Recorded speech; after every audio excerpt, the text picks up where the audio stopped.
Well, good morning.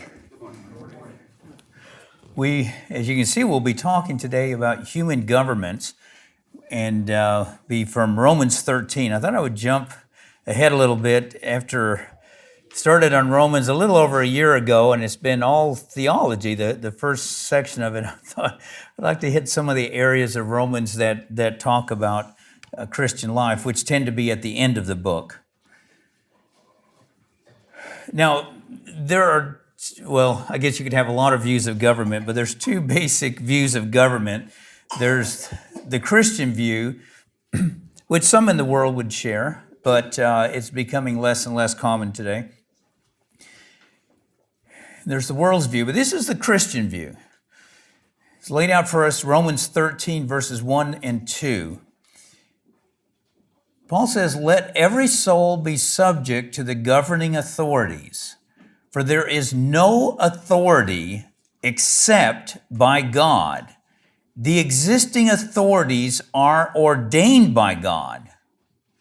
Therefore, whoever resists the authority resists the ordinance of God, and those who resist will receive condemnation to themselves." So that's the Christian view of authority, which is a very high view of government leaders, of how we are to view them as the ministers of God. This is not to say they are godly men and women, because most of the time they aren't at all.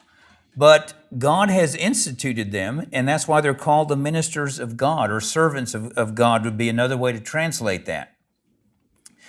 Okay, now we're going to look at the extreme view of not everyone in the world would hold to this view, but we're going to look at the other extreme. And then, like I say, you're going to see a lot of things in between. Okay, Karl Marx, this would be in 1848, the Communist Manifesto. I decided to read this a couple months ago. I was just curious. I'm always hearing things that Karl Marx said or supposedly said. I thought, as you know, I like to go to the primary source. All right, let me just read some of the stuff he wrote and see what's true, what isn't true. He says, "The history of all existing societies has been the history of class struggles." It's how he looked at history. It's not how the Bible looks at history, but it's how he looked at history. It's all about somebody is imposing on somebody else. In ancient Rome, we had patricians, knights, plebeians, and slaves. Communists everywhere support every revolutionary movement against the existing social and political order of things. So his solution was you take up arms and you overthrow the government, and you overthrow everybody who's had any ruling authority. You don't just overthrow them, you put them to death. It was carried out not by Marx. He was dead at the time of the Russian Revolution, 1917, and Vladimir Lenin said this: "Every state is a special force for the suppression of the oppressed class." Now listen to those words in contrast to what we read in Paul, that the governing authorities are God's minister, and he's saying they're a force for the suppression of the oppressed class. Marxism has always taught with the abolition of classes, the state will also be abolished. Now those of us living now, we know how true that ended up not being. That in the communist countries, and there still are several today, instead of the state going away, which is what Marx, Lenin, all of those people said, oh yeah, the state will disappear, there'll be no need of it. In a Marxist country, the state is more totalitarian than any of the governments they've been complaining about, more oppressive. It's just the opposite of everything that they preached. A little milder version of this anti-government philosophy. Here in the United States, Henry David Thoreau, we read this in high school. I don't know if many of you did or didn't. "I heartily accept the motto, 'That government is best which governs least,' and I should like to see it act up to more rapidly and systematically. Carried out, it finally amounts to this, which also I believe, that government is best which governs not at all." He ended up saying, government is at best but an expedient. Okay? Now, probably as Christians, we might share some of those opinions, that we wouldn't mind the government governing less, as much of what it governs tends to go against us as Christians, not always though. But I don't think we would ever view the government as an expedient. I mean, what the scriptures teach, it's an institution put in place by God. And if we take a stand against it, we're fighting against God. We're not just fighting against man. Okay. Now, another view on government, the Christian view, just returning to it, is shown in the exchange between Jesus and Pilate. I think all of you know this quite well. When he was on trial before Pilate, Pilate asked him, "Do you not know," because Jesus was silent, "do you not know that I have power to crucify you and power to release you?" And Jesus answered him, "You could have no power at all against me unless it had been given you from above." So he wasn't disputing Pilate's power. He was saying the only reason you have power is because it was granted to you from above. It was granted to you by my Father. And he acknowledged Pilate's power.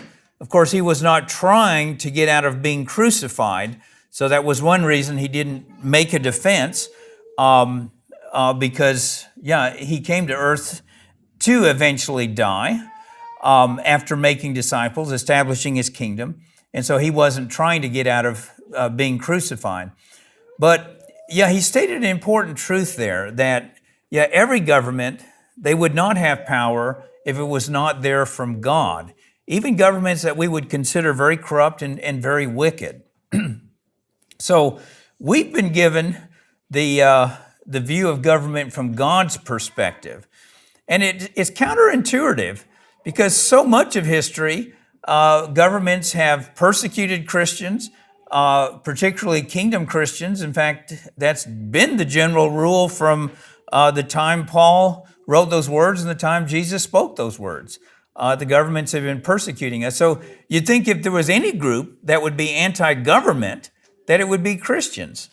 And yet we're given a very different view of government.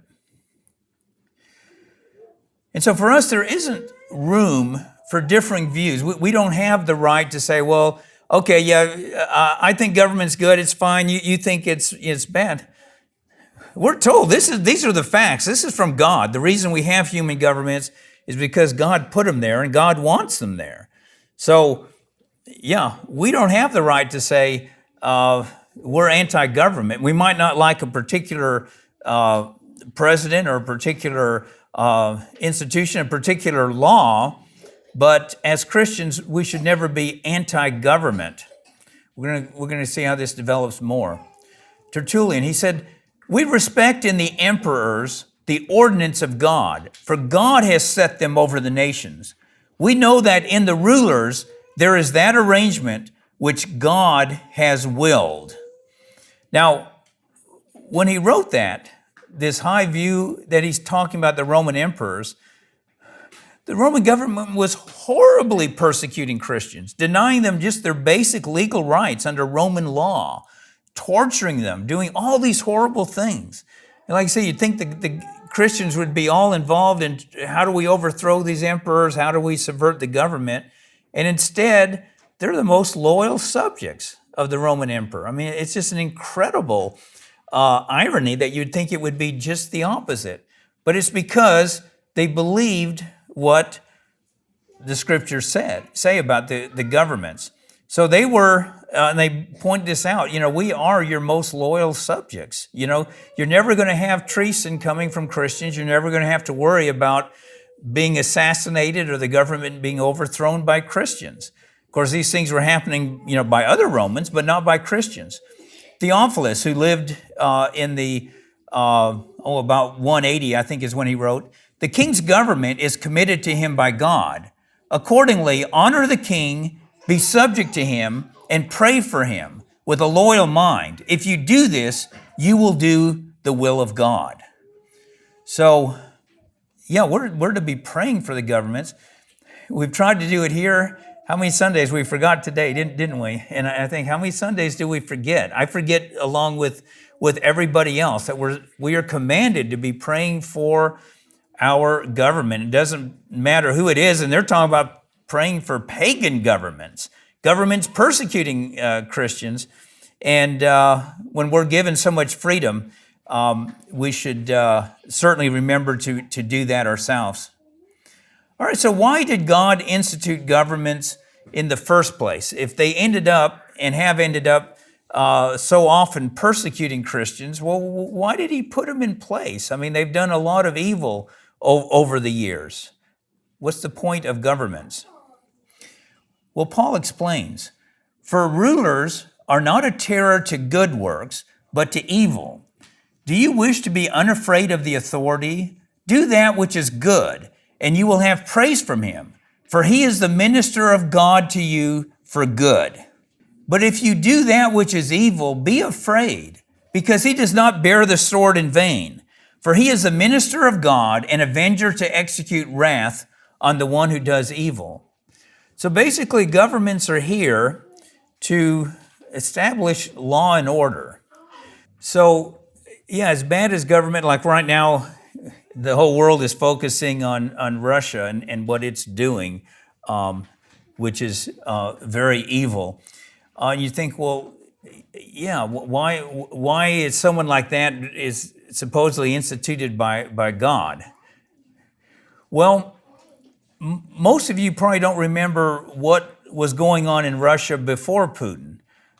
How many of you would remember? Okay, well, some of you do. Yeah, if you're, over 30, over... What? Yeah, I'll just stop there. So when the Communist Party fell and you finally had democracy in Russia for the first time in, I guess, ever, and Boris Yeltsin, I think was the name. Did I get that right? Yeah. And yeah, he was a well-meaning guy and all that. And I remember thinking, man, this is so wonderful to have democracy in Russia. And here there'd been this Cold War going on. Finally, this Cold War ended that was existing when I was born and raised during it. But yeah, he wasn't able to keep law and order. And so I remember I had a missionary friend who was over in Russia, and he was telling me just what people were experiencing. If you had a business, didn't have to be a big business, just a little mom and pop grocery store, you'd get a caller, and he would hand you a bullet. He'd say, "Oh, you can keep this bullet, but your name is on the next one, and you pay so much protection money, and you're fine. If you don't pay the protection money, yeah, this next bullet is coming for you." And this was happening to everyone. Extortion. People were having to pay out all of this protection money to gangs and this sort of thing. And so, people wonder, why on earth would they elect someone like Putin? Well, they were tired of, they had more freedom under Yeltsin, but they were tired of the lack of law and order and fearing for their lives all of the time and that. So, they preferred to have a strong man. Now, they might vote him out of office now. I mean, now the elections over there are rigged and all of that. But when he was originally elected, it wasn't through rigging or anything, and people liked him. I don't know on a fair election if he would get reelected now or not. But it's law and order. And so even very bad, oppressive governments are inevitably better than chaos. Because, in chaos, like I say, people are going to take over, and it's going to be ruthless gangs, and, your life, your property, everything else is not going to be safe. So that's why God has instituted governments and why he wants us to obey the government. Irenaeus, God imposed upon mankind the fear of man. It's not a misquote. The fear of man, because mankind did not acknowledge the fear of God. God did this in order that mankind might obtain some degree of justice. This was brought about by being subjected to the authority of man and being kept under restraint by man's law. Through fear of the sword, mankind exercised mutual restraint. So it's the problem is mankind does not fear God, and so God put human rulers that they would fear, and at least keep law and order where people could enjoy a measure of peace and safety and being able to function in just everyday aspects of life. This quote from Chrysostom is interesting because it's so different from how people look on authority today. He says, when there is no hierarchy of order, it usually leads to strife. For that reason, I think I could say it always leads to strife. For that reason, God has instituted many governments and forms of subjection. For instance, there is that of man and wife, that of father and son, that of old men and young, that of master and servant, that of teacher and disciple, and that of ruler and ruled. For anarchy, no matter where it is evil and a cause of turmoil. Now today people bristle at those kind of words, that we don't like to hear about subjection, submission to any authority, no matter what level it is. But God's way is the opposite. And most people back then, this was part of life, that they didn't see it as this evil, that there was a hierarchy of order. To them, this is what made life work. And certainly for Christians, they were very willing to be under authority and to submit themselves. They weren't the ones fighting against it all of those years. When the oppressors were finally overthrown, it wasn't by Christians. It was by Constantine and by his pagan soldiers. It wasn't by the Christians who took up arms. And this is the way it's going to be in eternity, is I think why God wants us to get used to it now. There's always going to be government over us. I'm not talking about here on the earth necessarily. We don't know what the future is, the millennium in that, but I'm talking about just in the universe. There is always going to be government. There's always going to be God's government. And I'm sure there's always going to be orders of, Jesus talks about people ruling, sitting down with him and, ruling the 12 tribes of Israel, whatever that means, however that will play out. But it's not like, when we're in heaven that, now there's no authority. It's just this free-for-all. It's not going to be that way. So if you don't like government now, if you don't like being under authority now, you're going to be miserable spending eternity with God. And he's probably not going to want you to spend eternity with him. But it's not just a matter of fear, but also for Christians, one of conscience. Paul says, therefore, one must be in subjection, not only to avoid God's wrath, but also for the sake of conscience. It's like I say, all of this is counterintuitive.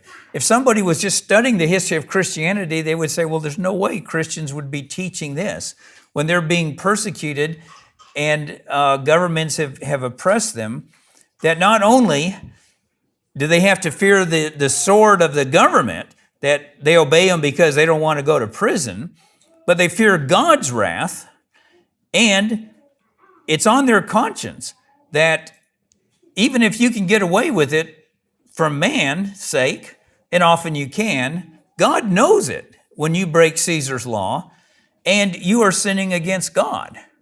So, we're not free if, there's a lot of areas in life where we can get away with breaking the law, or at least we can attempt to do that. But God is going to hold us accountable because the rulers are ruling by his authority. So when we rebel against them, we're rebelling against God. I mean, it's a sobering thought, but that is what the scriptures teach, and we should recognize and appreciate that. And I think Anabaptists, for the most part, have throughout their history. They've been very peaceable, submissive subjects. And Brosi answered, Paul shows them that this is the law of God, and that those who by some subterfuge avoid it for a time will not escape God's judgment. So we can come up with subterfuges. We can come up with ways to justify not obeying the government.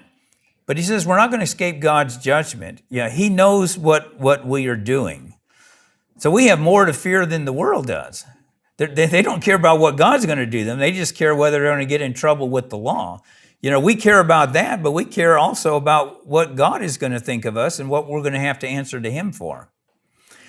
Okay, so let's talk about paying taxes. Romans 13:6. Because of this, all these things he said, that this is God's minister, you also pay taxes, for the authorities are ministers of God, attending to this very thing. So here you'd think the world would be the ones, it's very important we pay our taxes, and many in the world are, but this is something laid on us as Christians, that we honestly pay our taxes, even if we can skirt around paying them, if there's ways to avoid detection. We're not going to do that. We are going to pay what Caesar has imposed on us. Now, we can rejoice if taxes are lowered, but we're going to pay them if they're higher. And as Christians, since we stay out of the political realm, we don't get to have any say. Caesar doesn't take away our ability to say something, but it's something we voluntarily imposed on ourselves. But even though we don't vote for who's going to be in office and vote on these subjects, we are obligated to God to pay our taxes.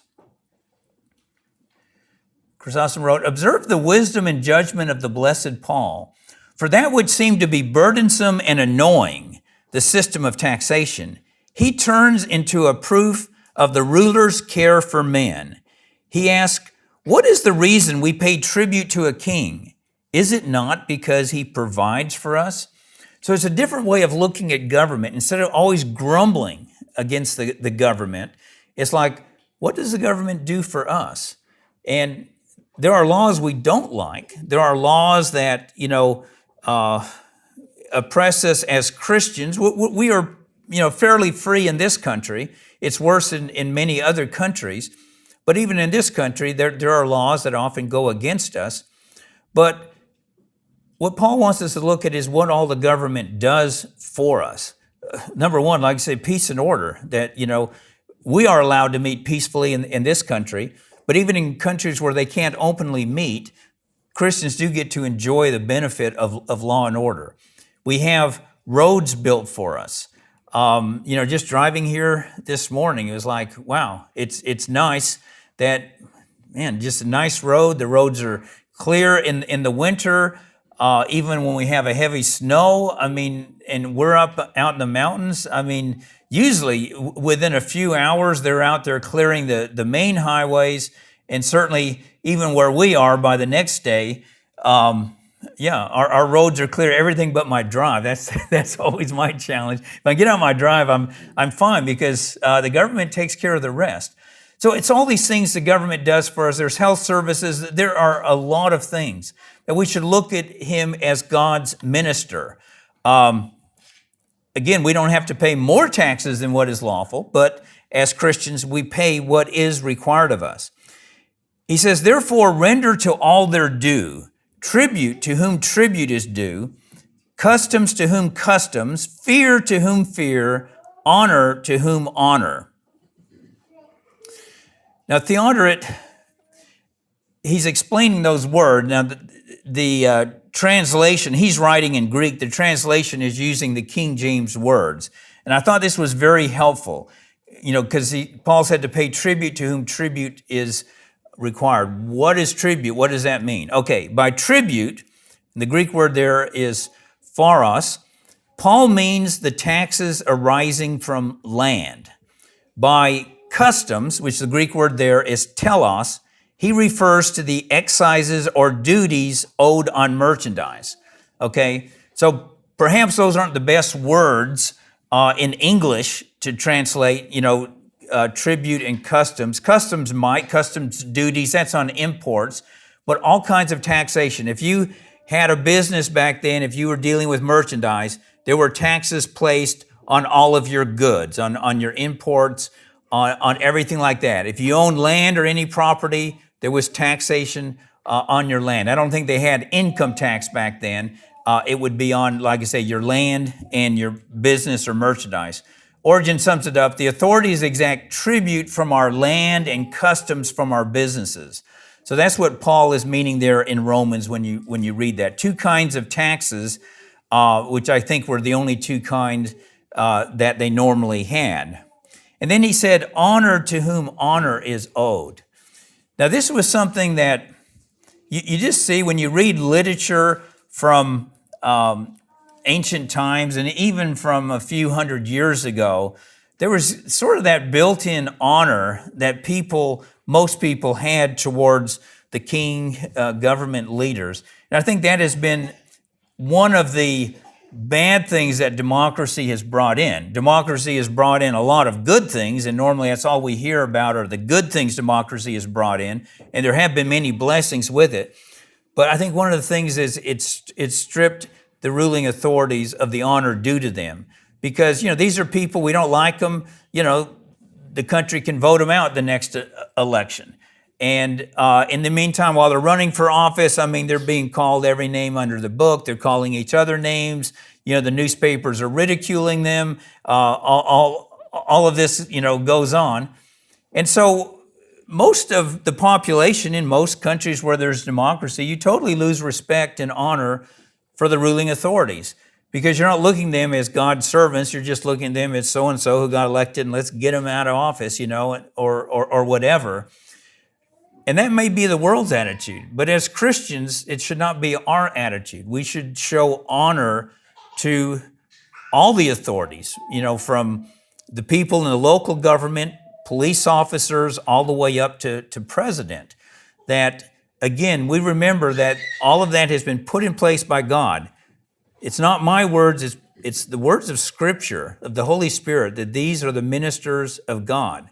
So when we look at them, even though we may not like their policies, even though they may treat us, rudely and all of that we will still honor them. And the one thing I've noticed, if you honor public officials, they often do treat you a lot better. I was taught as a little boy to always show respect to police officers. We were not allowed to call them cops. They were police officers. And, when I talk to a policeman, I always address him, officer, so-and-so. I've still dealt with ones that are very, rude and all that. But I found usually by treating them with respect that police officers can be nice to deal with. What did Jesus say about paying taxes? Well, when he was directly asked whether it was right to pay taxes, and this was to a foreign government, a government that had conquered Judea, he said, render to Caesar the things that are Caesar's. He asked for the coin, whose head is on the coin, whose image is on it, it's Caesar's. Okay, give Caesar, he coined the money, it's his things, give him what he requires. And to God, the things that are God's. Now, I have met liberal Christians who are, would be called pacifists, who decide they're not going to pay taxes because they support war. And they'll do dishonest things like, well, 20% of the budget goes to war, so therefore I'll withhold 20% of my taxes. Now, if they do that openly, well, they're going to get assessed, for that. They're going to get fined, and they're going to eventually go to prison if they maintain that openly. So it's very easy to do it unopenly, like, I'll just cheat. They don't use that word, on 20% of my taxes, and it's because it's going to war. Well, most of the budget, or the biggest item in the Roman budget, was their military. So when Jesus gave the law to us to give to Caesar what is Caesar's, yeah, it's acknowledging it's going to pay for the very soldiers who have conquered Judea and are keeping it under their thumb. And he says, pay them, because that's all part of God's will. But we're going to talk about in a minute, to God, the things that are God's.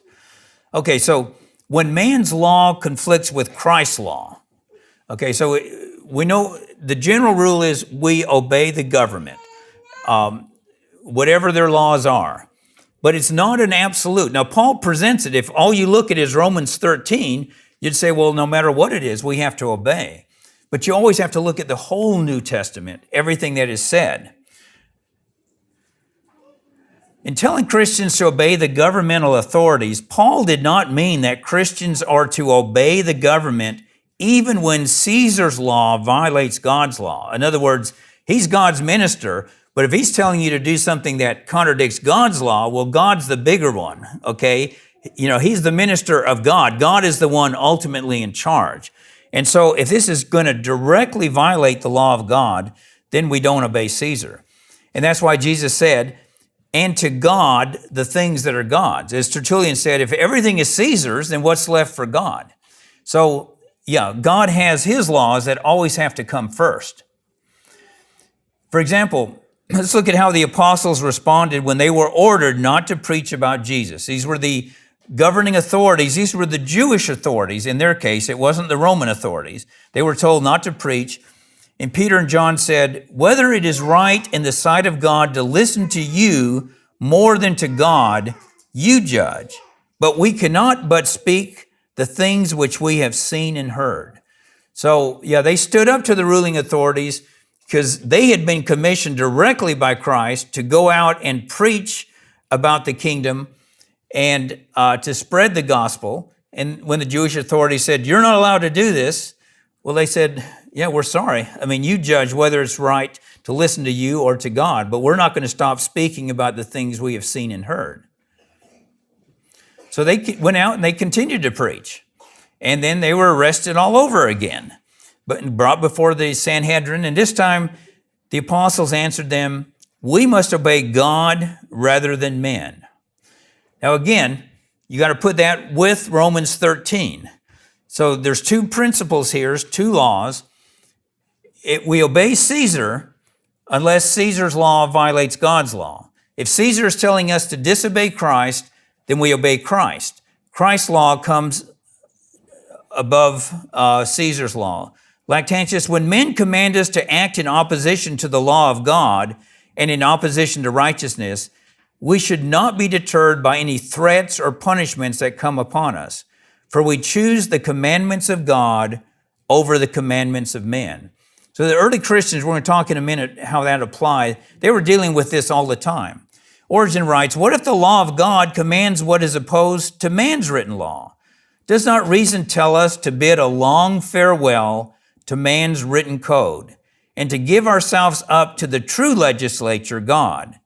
This is so even if in doing so, it means encountering dangers, penal labor, and even death and dishonor. So, we can expect we're going to pay a price if we disobey Caesar. We don't disobey him unless it comes in direct conflict with Christ's law. But then we must obey Christ, but we're not going to get divine protection necessarily from Christ. He has not promised us that. So, in fact, he promises just the opposite, that we're going to be thrown out of synagogues, we're going to be put to death for his name, all kinds of things are going to happen to us. So, we can expect to pay a price for that. Now, in the early church, the primary areas where this came in conflict, one was public idol worship. The Romans really didn't care what gods you worshiped. They had very much freedom of religion. You could worship crocodiles, which some of the Egyptians did. They didn't care, as long as when they had their public ceremonies and the particular gods of Rome, that you worship those gods. Then you could worship whoever else you wanted in your private time. And of course, Christians wouldn't do that. This wasn't in the days of Paul, but later on, emperors wanted everyone to acknowledge them as divine, that they were a god. And if you wouldn't acknowledge that, and as the Christian said, hey, we acknowledge you as emperor, we honor you, we obey you, but we're not going to worship you as a god. They didn't cut it. You either worship me as a god or you're going to pay the price. Refusing to take oaths. This happened more with soldiers who got converted while they were in the military, and then they would not take any further military oaths, and that usually meant death. And then using the sword, the same thing, didn't affect the average Christian, but the ones who were already in the military when they got converted, then they quit being willing to bear the sword, to use their sword, And sometimes they got away with it, depended who the commander was, but often they end up being martyred as a result. In fact, eventually, Rome made it illegal to be a Christian. So, yeah, just to acknowledge you were a Christian was enough to get the death penalty. Fortunately, they didn't go out and hunt generally Christians, but it was just always there. I mean, in a lot of places, Christians met openly like we're meeting right now. But you never knew. I mean, any minute that door suddenly could open and here come a bunch of Roman soldiers in here to arrest us all. You could meet in secret, but I mean, like I say, you never knew when it was going to get enforced, but it was illegal just to be a Christian. So, of course, they were going to have to disobey Caesar. Okay, now Christians in the first 3 centuries very much live by exactly what is taught. Obeying Caesar, except when his law is conflicted with God's law. Now, when they first compromised was in the late 300s. This was after Christianity became quote, Christianity became the state religion of Rome. And the first compromise on the part of Christians was when they chose to obey Caesar, even when it meant disobeying Christ's law. So in other words, they ended up being more loyal to Caesar than to Christ. And the one who particularly articulated this as being what Christians should do was Augustine. He taught that Christians must go to war when the king requires it, even if the king is in the wrong. I mean, he taught that war was right because wrong needed to get punished. So over here, this kingdom, they're doing wrong, and so it's a righteous thing to go to war. Well, of course, that goes against Christ's teaching. So that was his first thing.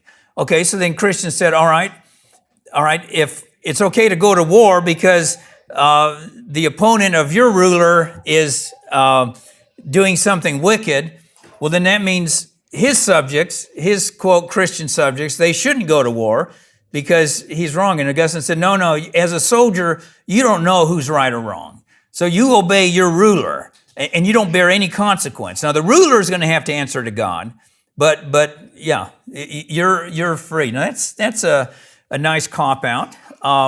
But it was a very wicked cop-out because what it meant then was, for the next, until today, Christian men you go to war and like what's happening in Russia and Ukraine right now. Some of those Russian soldiers are Russian Orthodox. I doubt very many of them are devout, Orthodox, but some of them no doubt are. They're just obeying their ruler. And over in Ukraine, you have Ukrainian Orthodox, and they're fighting, and you have so-called Christians killing each other, and they're both obeying their government. And this has been going on, for ever since like about the year 400 of Christians killing each other, both thinking they're doing something honorable because they're obeying their king. Well, no. I mean, Christ is king, and we're all part of one kingdom as Christians, and we don't go to war against each other or against anybody.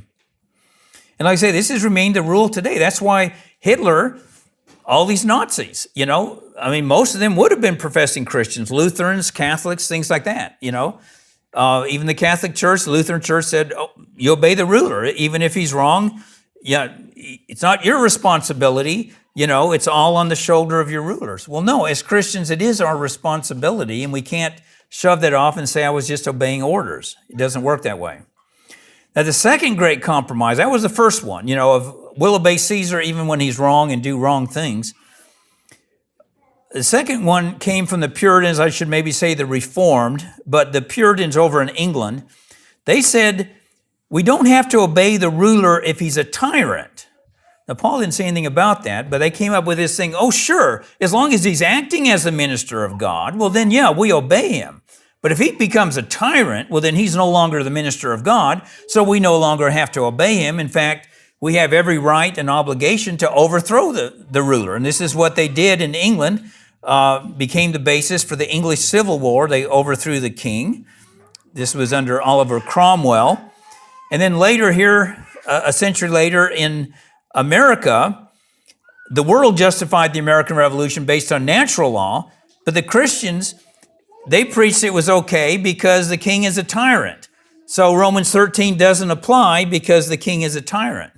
Of course, then when Anabaptists and other kingdom Christians said, well, we're not going to fight in the army because it goes against our conscience. Well, no, Romans 13 says you obey the ruling authority. So it's like, I say, you're overthrowing this ruling authority, but you want people to obey you as the ruling authority.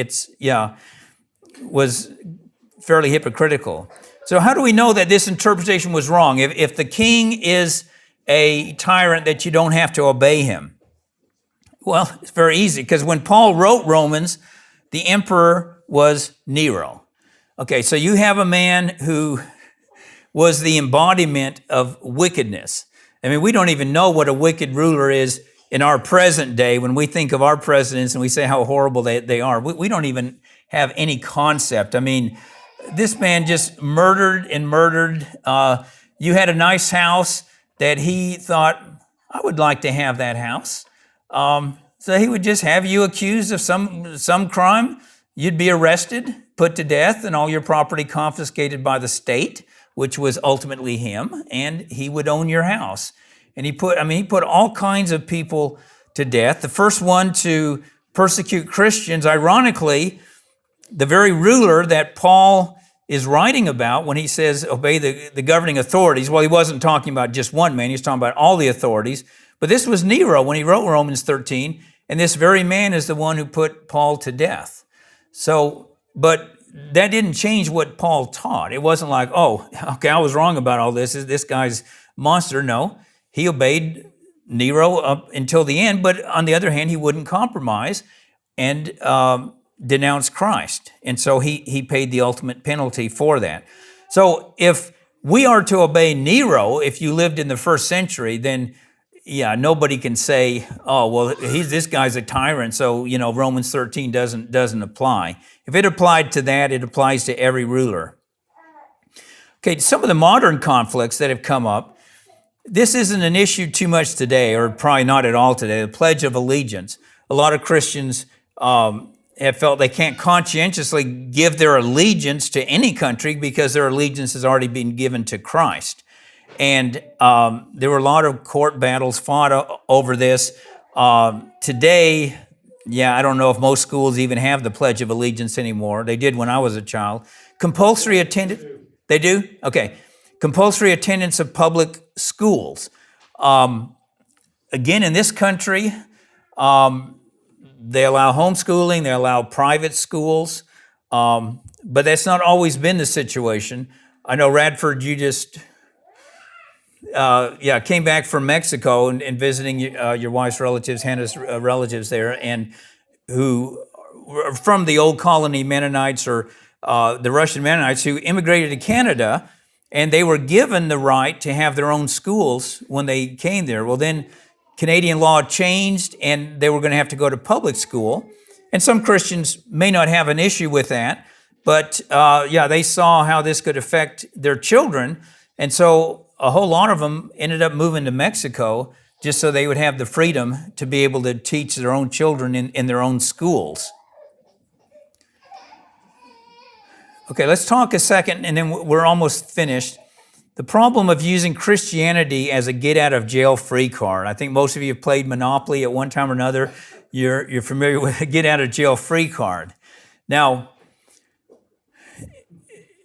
we are blessed to live in a country that, we don't get out of everything because we're a Christian. Just because the law conflicts with Christ's teachings doesn't mean the U.S. government will give you an exemption. Sometimes they do, sometimes they don't.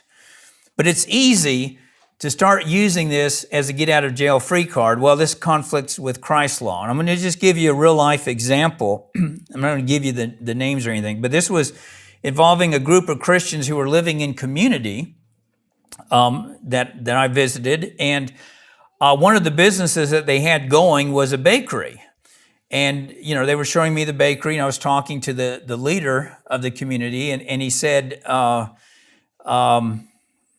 forget how it came up. I think he just volunteered it. Well, we obey some of the laws, but not all of them. I maybe asked about, because if you have a bakery, if you're just selling maybe in your neighborhood, you may not have to have a commercial kitchen.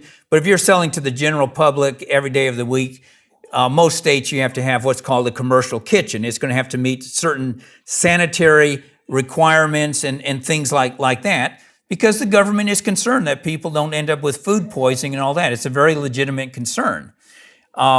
Anyway, so this brother was telling me, yeah, they come by and inspect. So yeah, we do a lot of things, but we don't do them all.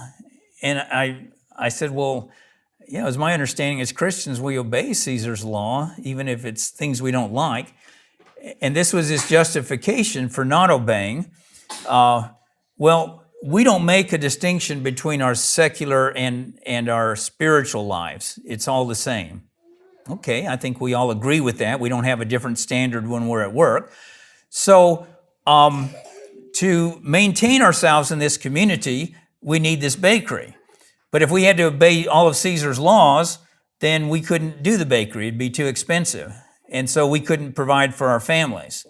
So, yeah, to be obedient to Christ, then we have to disobey Caesar. And I didn't argue with him, but it's like, well, you can use that line of reasoning to break just about every law, Well, if I pay my taxes, I'm not going to be able to provide for my family, So, yeah, I pay what I can, but, the rest I hide because, first obligation is to my family, and that's part of my responsibility as a Christian. You could do that on safety laws with the church. Well, if we met all the fire regulations, that'd make the church building too expensive. We couldn't, and we're commanded to meet together. So, no, that exception that when it conflicts with Christ's law is not a get out of jail free card. That because we don't like something, because it's going to impose a burden on us, along with everyone else, doesn't mean we get to disobey it. Now, the final one today that has become the big issue, well, until just recently, is with gay weddings. Now, certainly as a church, that doesn't affect us. What the world wants to do is their business. We don't run the government. But it does affect people's businesses if they have any involvement in weddings. Like, for example, wedding photography. Probably there's not too many Kingdom Christians who do that for a living. I'm sure not at all nowadays, because, if you're doing wedding photography and you advertise that, you don't have the right in this country to say, I'm sorry, I'm not going to be the photographer at a gay wedding. I don't want to be part of that. You're going to get fined enormously. If you own reception facilities, and this has affected some of our people, they've owned, buildings that they rent out for family reunions and wedding receptions and things like that. If you rent it out for wedding receptions, you don't get to say, I'm sorry, it's not available for gay wedding receptions. You're going to get fined and shut down.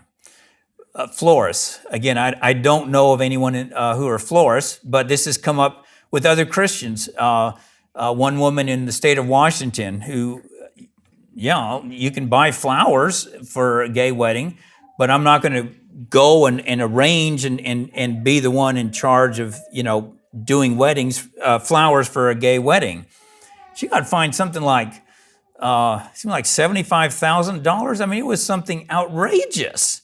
Somebody following their reasonable Christian conscience. And then bakeries of baking a wedding cake for a gay wedding. And this came up a couple years ago in Colorado, and the brother was sued because he would not bake a cake for a gay wedding. As he told them, you're welcome to buy anything, here in the shop, we sell to everyone alike, but I'm not going to bake a particular special cake, for your wedding.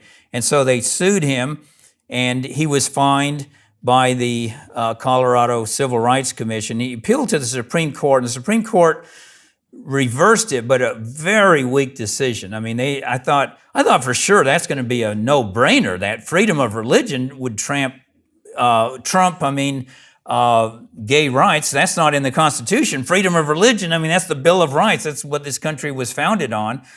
And they gave a very weak one. And in fact, they reversed it, and they said, we can't really legislate where that line is drawn to respect freedom of religion and then respect the rights of gays. The courts are just going to have to work that out.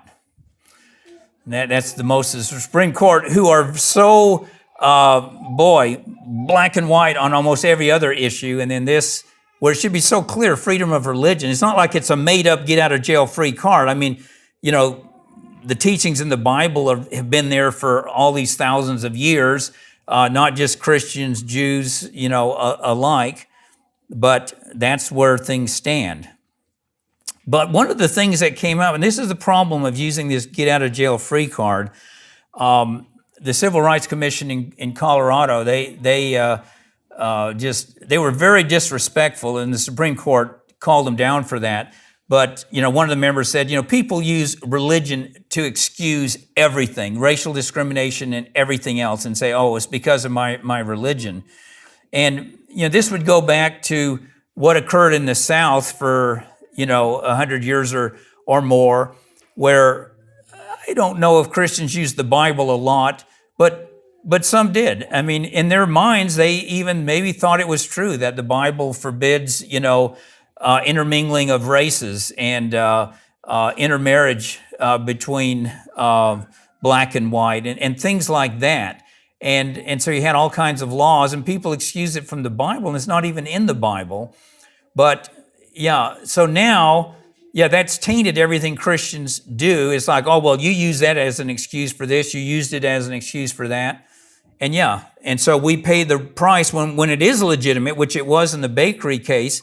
It's like, well, yeah, you've been using it for all sorts of things. So we need to be very careful. We don't use God's name and claim, well, this goes against the Bible, if it's not something the Bible clearly forbids. And then when Christians are inconsistent, I thought about this. Now, I appreciate the baker for the stand he took, for the price that he paid for that. But I thought, okay, you wouldn't bake a cake, a wedding cake, for a gay couple getting married, but would you for two divorced people who were getting married? I'm going to guess yes, he would bake a cake for that. Well, both would conflict with God's law. You might say one is more serious sin. I don't know. I mean, they're both forbidden.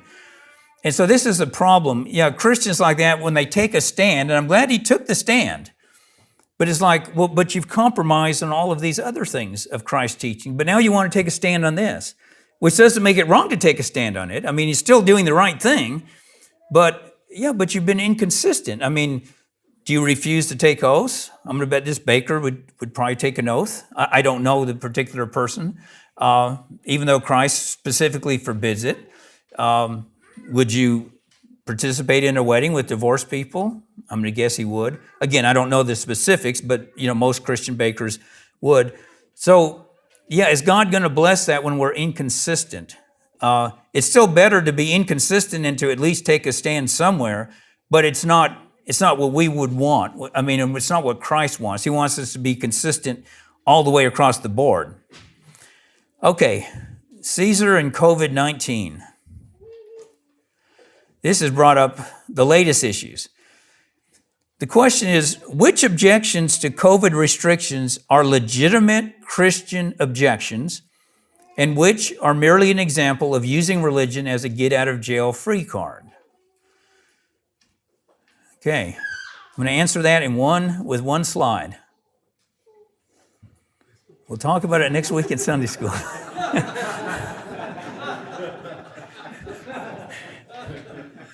So, when I was preparing my message, and I thought, I'm going to bet by the time I get this far, it's going to be a bit late. And so, next week, I thought we could just do Sunday school. So you can be thinking about that.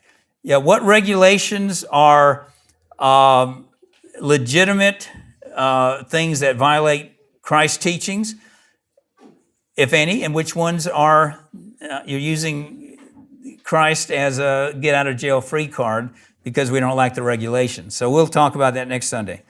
All right, any responses? I really appreciated your message, and I can't get my thoughts together quite fast enough, but I feel like you did a really good job of building the reason behind it all, and that's poor words, but the reason In other words, from God's perspective, this is how we're to relate to governments and authorities. And when you put it in light that, they're his ministers and we're to obey them, except for these, couple of particulars that we don't, that should change our response, and we're to honor them. Like, I grew up in America where there's so much dishonor. I do remember, I'm old enough to remember when I think there was a lot more honor than there is today. I look at my children, like, how do you, create honor towards governments? Somehow we need to understand what God is teaching and have a proper perspective to get that, to teach that in church, in our families, whatever, in the kingdom of God. So I think we do have a huge responsibility in our day and age. And like you said, we love democracy and the freedoms it brings, but there is this bad things that it promotes too. So, and I think that's what we're in the middle of that. And so what is the response? So it just, I really enjoyed it. I think you did a really good job, so thank you. Okay. I was thinking about that baker and a quote from, I think it was from Tertullian. Can someone help me, please? Tertullian? Yeah. I get intimidated with all these early Christian scholars. But anyways, he had someone come up to him and said, my business is in conflict with the law. And he says, what should I do? One must live. And he replied, must you live? And I just thought that's a really good quote. Like, do you really have to live, in order to break the law of the government, or break God's law in order to live? And I just was thinking about that.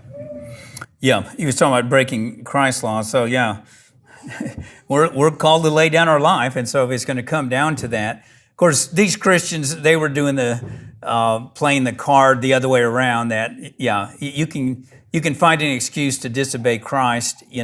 Well, if I follow Christ's law, it's going to do this and that, and we don't get to do that. On Kevin's comment, I was going to mention. Most of you would not have been around. Those of you who are my age, Richard, Dan, Deborah, me. It wasn't always this disrespectful towards in politics. I remember growing up in the 50s, people, both parties, a lot of respect for President Eisenhower. I mean, you just didn't hear the kind of stuff you hear today. The same with Kennedy. It didn't matter if you voted for him or not. People were very, very respectful. It was the office of president that carried so much prestige that people honored. I mean, you still had, like I say, a lot of name calling in the political realm, but it was it wasn't at the gutter level that it's at today. But we have to be careful we don't get pulled in with the world and start following their attitudes towards our ruling authorities just because and you can get away with it in this country and nothing's going to happen to you. You're not even violating a law, but you're violating God's law. You're not violating man's law necessarily. I mean, it was how people used to respect the office. After the Civil War, when Abraham Lincoln was assassinated, most people in the South were actually very sad about that.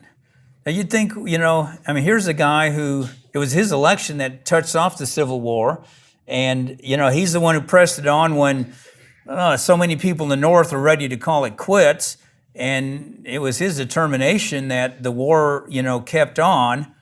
And you think the South, I'm sure they did hate his guts, and yet they didn't rejoice. John Wilkes Booth thought he would be this big hero in the South, and he was not at all.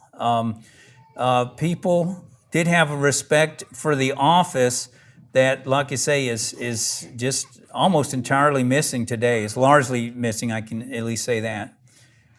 Okay, anything else? Bringing out part of respecting authority. And I had a memory of a number of years ago where I showed up on a job site and I went to a job trailer, my employer's job trailer, and I discovered it was broken and tools were all gone.